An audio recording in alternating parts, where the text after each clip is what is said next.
Hello Capricorn, Sun, Moon, Rising, and Venus signs. Kamusta kayo?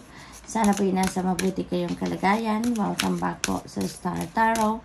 Kung bago kayo rito, welcome din kayo. Thank you sa inyong support. I truly appreciate it. God bless you all. Tingnan natin kung ano mga mensahe para kay Capricorn. We have number 5, obstacles and challenges. Capricorn, maaaring ang iba sa inyo dito is experiencing some kind of obstacle or challenging situations sa buhay. But, you know what, whatever the case may be, you know, number 5 ang card ninyo and number 5 resonates with change. Kaya, rest assured that that is going to change. You know, maaaring makahanap na kayo dito ng breakthrough. Maaaring makahanap na kayo ng solusyon, no, sa mga obstacles na yan. At pasasaan ba at malulusutan din ninyo yan, ano? So, yun ang kaganapan dyan for some of you. Let's see kung ano pa ang ganap for Capricorn. We have another 5.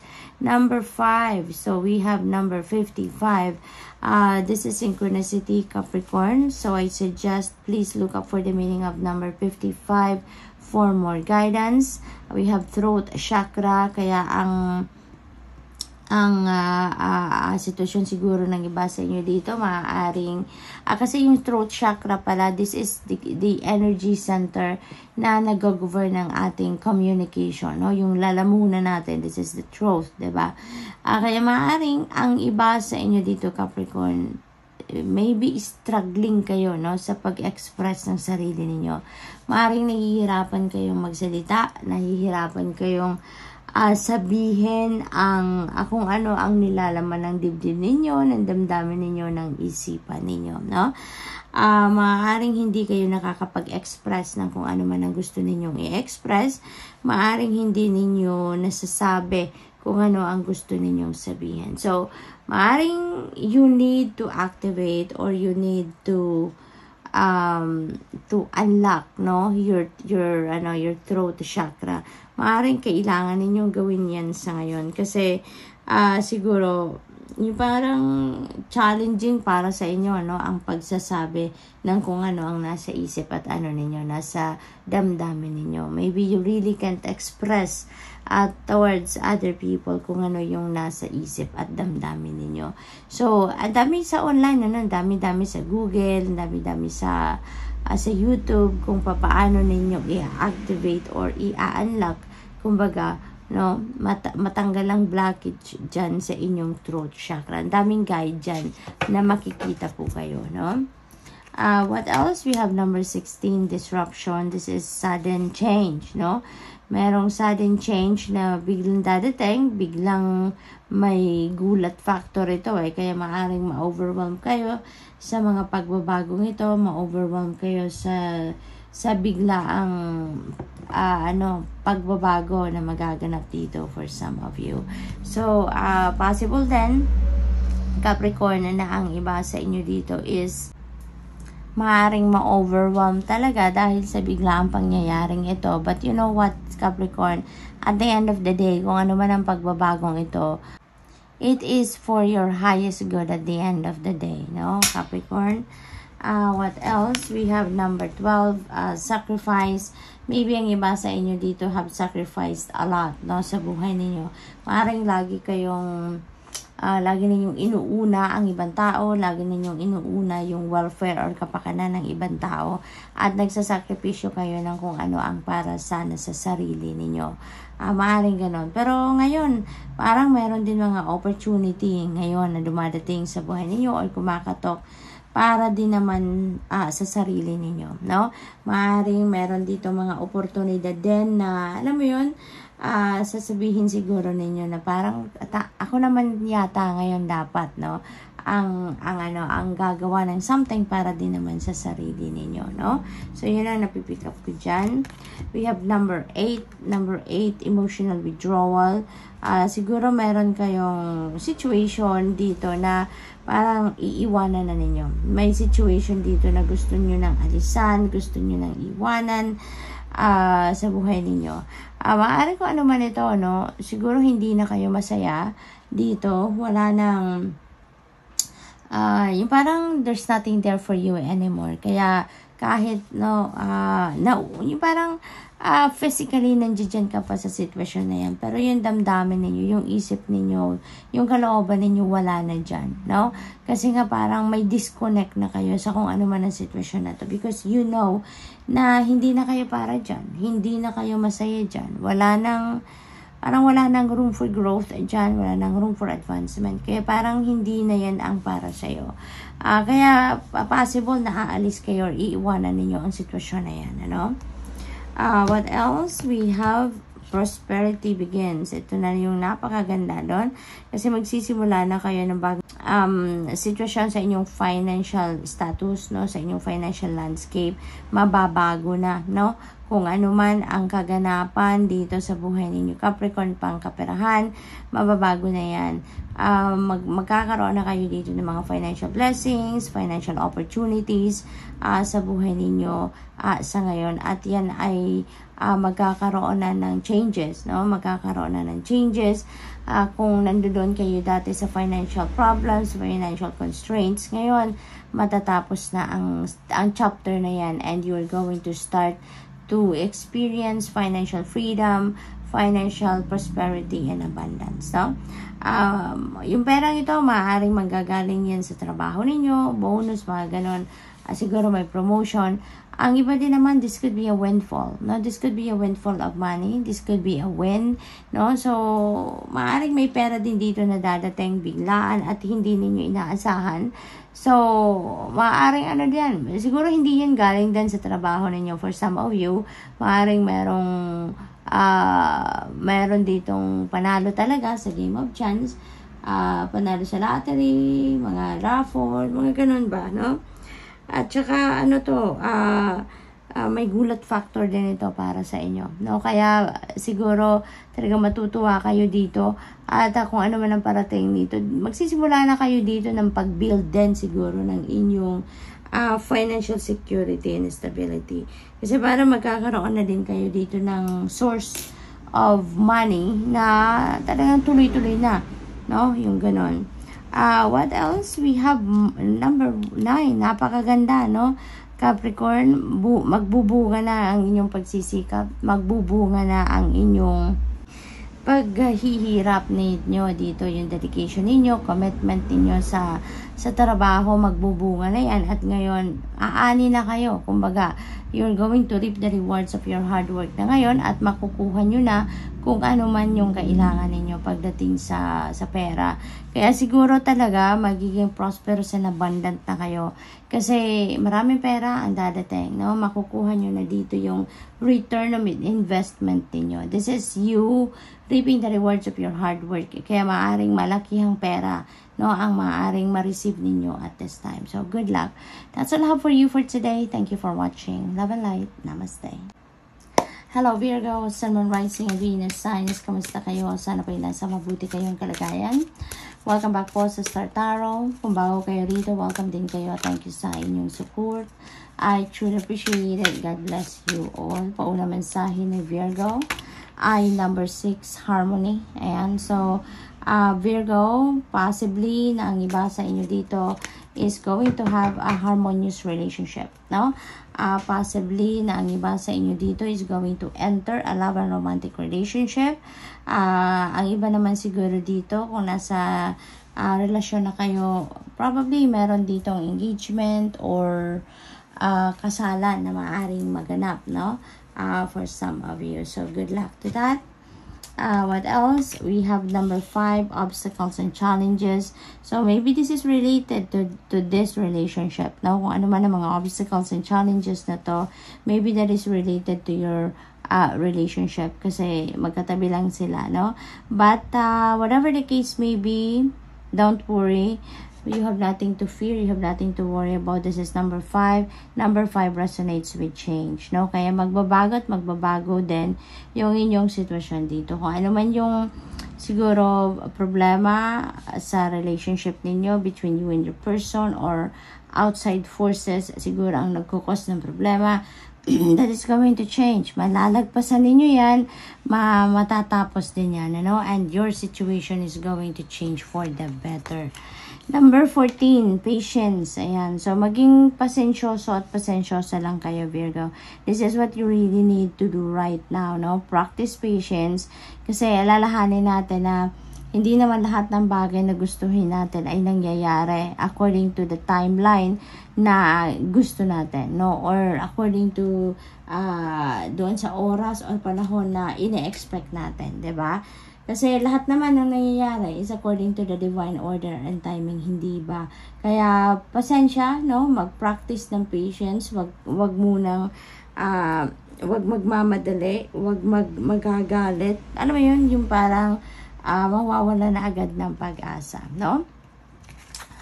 We have number 7, patience. Ayan, so doble-doble ang energy ng patience dito. So maybe may mga sitwasyon dito na gustong-gusto niyo ng mangyari, gustong-gusto nyo nang dumating, pero yun nga, kailangan muna ninyo ng pasensya.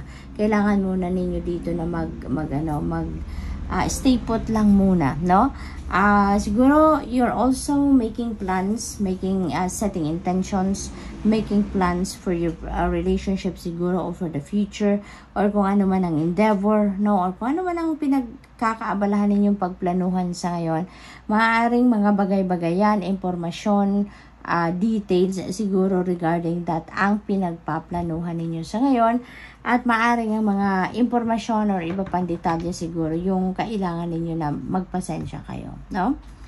What else? We have number 1, love begins. This is a new beginning energy, and this is really beautiful. Kasi this is, karamihan siguro sa inyo talaga, if you are single and if you are looking for love, maaring talagang meron dadating na bagong love interest, or maaring dito ninyo makilala siguro yung inyong potential ninyo na maging jowa, no? Siguro sa ngayon. This is also divine blessing, no? Mayroong mga biyayang parating sa inyo. At ang maganda rito, kung ano yung kailangan ninyo, yun ang ibibigay. Yun ang darating sa inyo, no? Ang promise ng energy na to is your needs will be met. Kaya kung ano ang kailangan ninyo sa ngayon, yun ang ibibigay sa inyo ng universe. And ang maganda rin dito, it is overflowing, no? There is abundance dito. Kasi kung ano man yung biyayang parating, that is going to come in abundance. So, sobra-sobra yan para sa iyo. Sobra-sobra para sa mga mahal mo sa buhay. So that you can also share that with other people.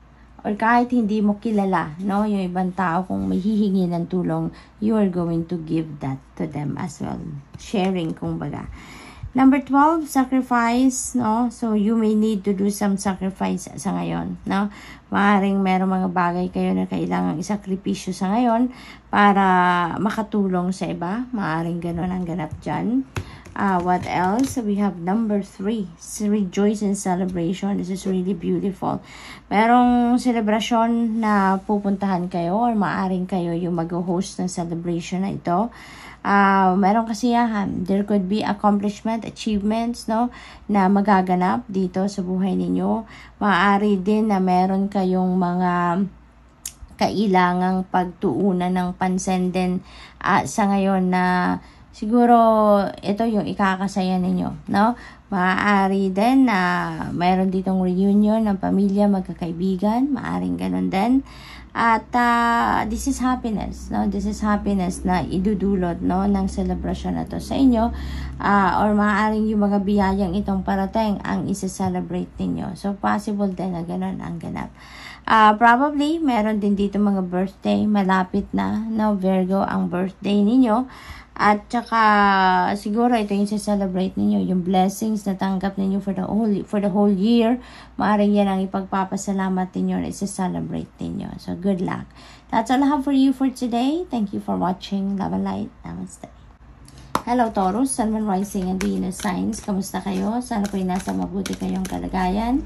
Welcome back po sa Star Tarot. Kung bago kayo dito, welcome din kayo. Thank you sa inyong support. I truly appreciate it. God bless you all. Paunang mensahe ni Taurus. Number 2, Sacral Chakra. Yan, yung Sacral Chakra is the energy center that governs creativity and intimacy.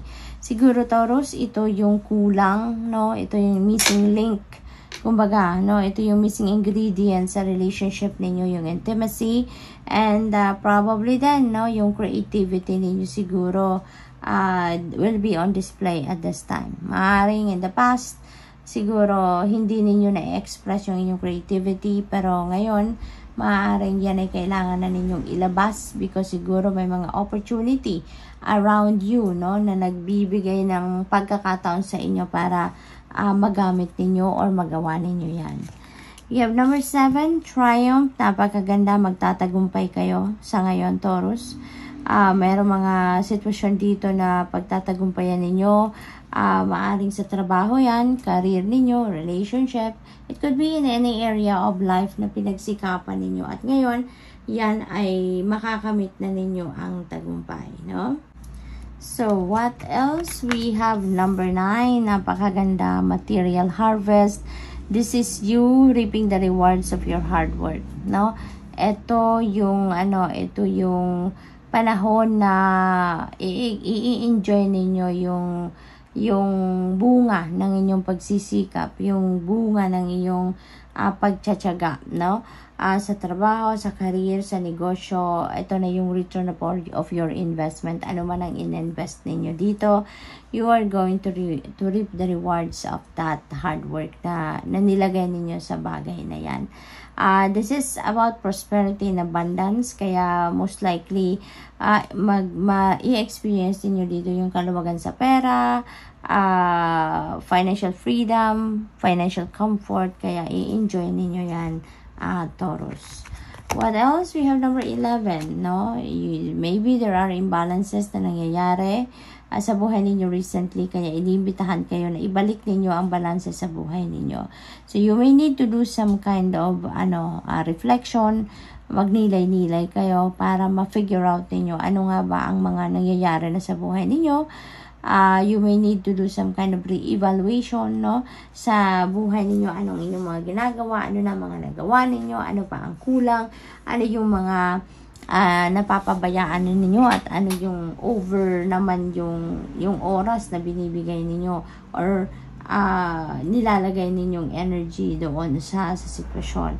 Kaya nagkakaroon ng imbalance because maybe may mga area sa buhay ninyo na nani-neglect because over naman yung panahon, no, oras na binibigay ninyo in some areas of life. What else? We have number 9. Napakaganda, fulfillment of wishes. Matutupad na kung ano man ang inyong wini-wish, kung ano man ang minimithi ninyo dito, Taurus. Dadating na ang inyong mga heart's desires. Hindi lang ito isang wish, no, marami sila wishes, kaya napakaswerte ninyo sa ngayon at magiging masayang-masaya kayo. We have double 9 dito, Taurus, and that is synchronicity. So I suggest please look up for the meaning of number 99 for more guidance, okay? So kung ano man ito na wish ninyo, that is coming to fruition, that is going to make you so happy at this time, no? Prosperity, abundance parating sa inyo talaga sa ngayon, and happiness. We have another 9. Wow, so this is angel number 999, okay? So I suggest po, Taurus, na pakitignan po ninyo ang angel number 999 as well, okay? Kasi meron na dito magtatapos, no? Maaring since parang pera, stability siguro, prosperity and abundance dito ang parating sa inyo. So most likely ang iba sa inyo dito, kung meron man kayo mga financial constraints, financial problems, obstacles sa inyong finances na nararanasan in the past, maaring yan ay magtatapos na. Maaring yan ang matatapos na at magkakaroon na kayo dito ng financial comfort, no? So that is angel number 999. Please look that up as well, kasama ng number 99. Suffering in silence, Taurus. Maaaring meron kayong iniindang problema, meron kayong bigat sa dibdib na iniisip, maaaring may stress, no? Merong nagdudulot ng stress sa buhay ninyo at sinasarili nyo lang yan, okay? Maaaring wala kayong pinagkikwentuhan, kinikim-kim nyo lang yan sa inyong dibdib, no? Taurus, kaya Siguro, kailangan ninyong pagnilay-nilayan yan because maaring yan ay magdulot sa inyo ng iba yung stress, magdulot sa inyo ng emotional turmoil, so pag-isipan ninyong mabuti.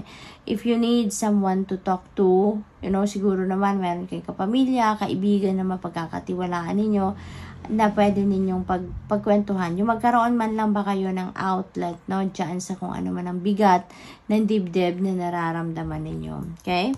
So, tignan natin, para din na makapag-release kayo, makapag-unload kayo ng stress. We have number 1, yung pagtatagumpayan ninyo yan. Kung ano man ito na problema or iniisip ninyo, mapagtatagumpayan ninyo yan. Triumphant success. This is new beginning. Matatapos na din ang problema ninyo na yan. At siguro magkakaroon kayo dito ng breakthrough. Magkakaroon kayo dito ng epiphany. Siguro new ideas, new inspiration. At yan ay magkakaroon kayo dito ng kalinawan sa inyong isipan. You will see the clear direction of where you are heading. Kaya magtatagumpay kayo. So, good luck.